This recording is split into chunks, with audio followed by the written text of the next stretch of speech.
Hi everyone, it's Ginger Pierce with Marvelous Mouse Travels, and today we're officially stepping into Tomorrowland at Magic Kingdom for a full overview of every ride that you'll find here. And as a travel agent who specializes in Disney destinations, I'll share some of my favorite tips and tricks with you.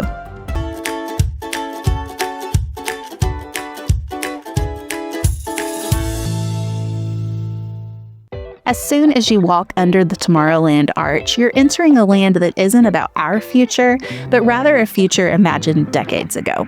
Walt Disney himself described Tomorrowland as a place that would never be finished because the future is always changing.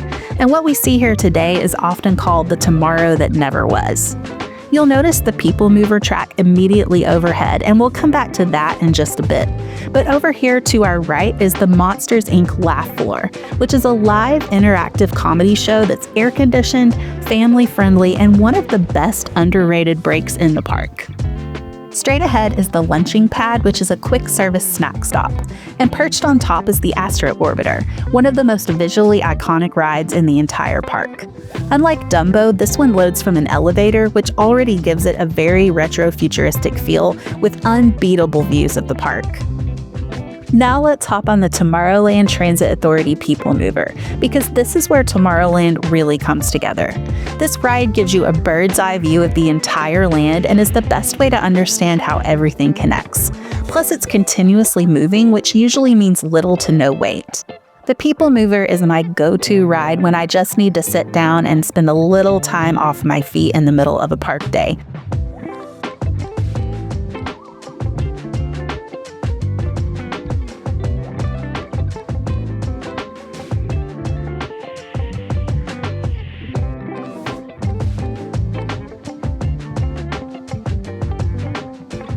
To our left, we can see the entrance to Buzz Lightyear's Space Ranger Spin, which is an interactive attraction that's great for all ages and a solid choice for Lightning Lane Multipass if you're using it. As we round this corner, we'll pass back by the Monsters, Inc. Laugh Floor as well as the main entrance into Tomorrowland, and we'll also get a beautiful glimpse of Cinderella Castle.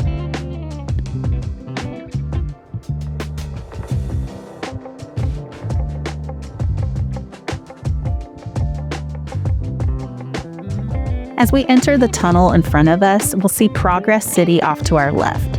This is a model city originally designed by Walt Disney himself, and it was his vision for a real functioning city of the future. This idea eventually inspired Epcot.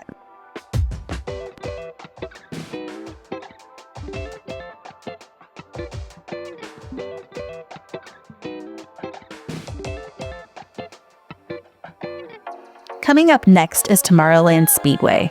This attraction has been here in some form since opening day, and it's often a favorite for younger kids who want to be in the driver's seat.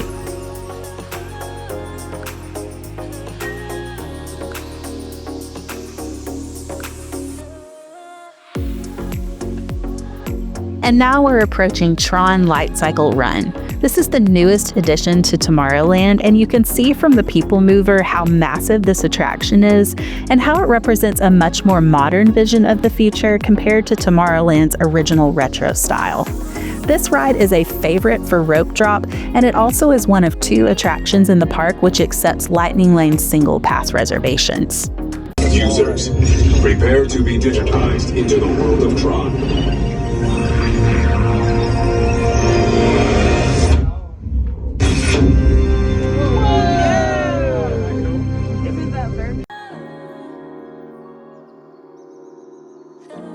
Up ahead is Space Mountain, which is one of the most iconic attractions in all of Walt Disney World. Typically, the ride vehicles race through in almost complete darkness, but on the day of my visit, the ride was actually temporarily down, so we got to see what it looks like inside with the lights on.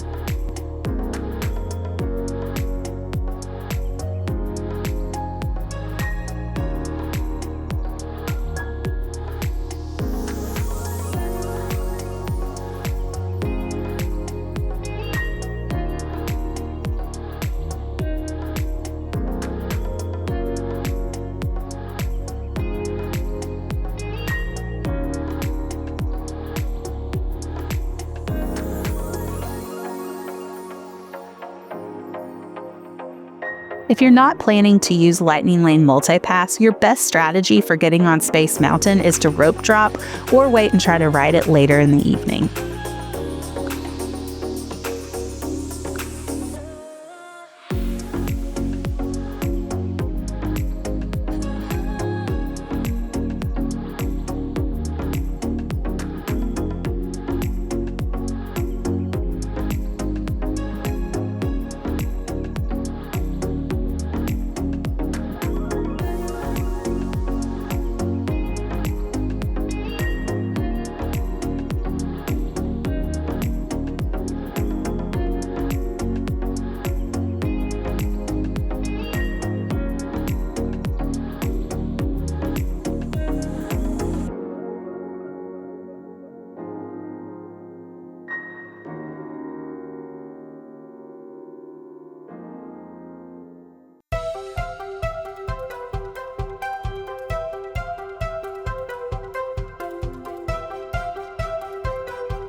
Ahead is a true Walt Disney World classic, Walt Disney's Carousel of Progress.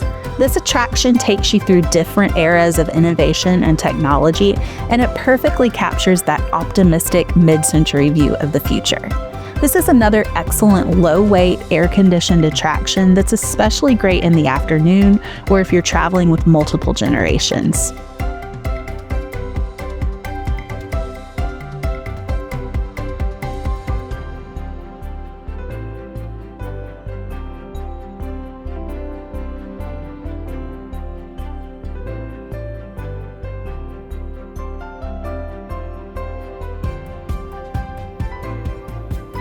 Below us is the extended queue for Buzz Lightyear Space Ranger Spin, as well as a meet and greet location for Buzz Lightyear.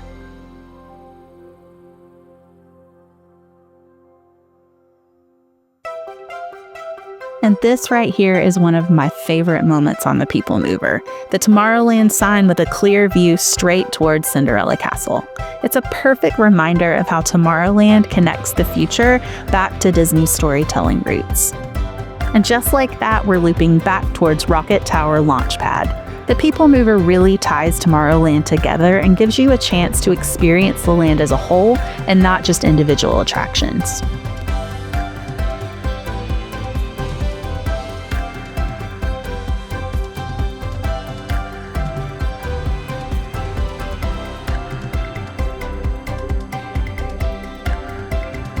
And now we're passing under the People Mover overhead to walk towards Tomorrowland Speedway and get a closer look at the entrance. As we approach Tomorrowland Speedway, we'll also see Cosmic Rays Cafe ahead on our left. This is a great place for some classic American food as well as the chance to see an extraterrestrial entertainer in the flesh. So definitely check that out next time you're in Tomorrowland.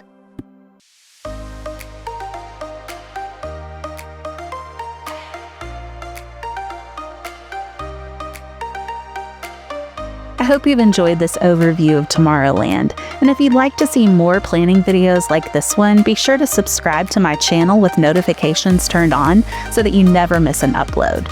And if you'd like free, personalized vacation planning assistance, visit my blog at gingermmt.com to learn more about booking your vacation through me. Booking through me costs the same as booking directly on Disney's website, but when you book with me, you get complimentary concierge-level vacation planning services from someone who is trained to be an expert on Disney destinations. Again, I'm Ginger Pierce with Marvelous Mouse Travels. Thanks for watching.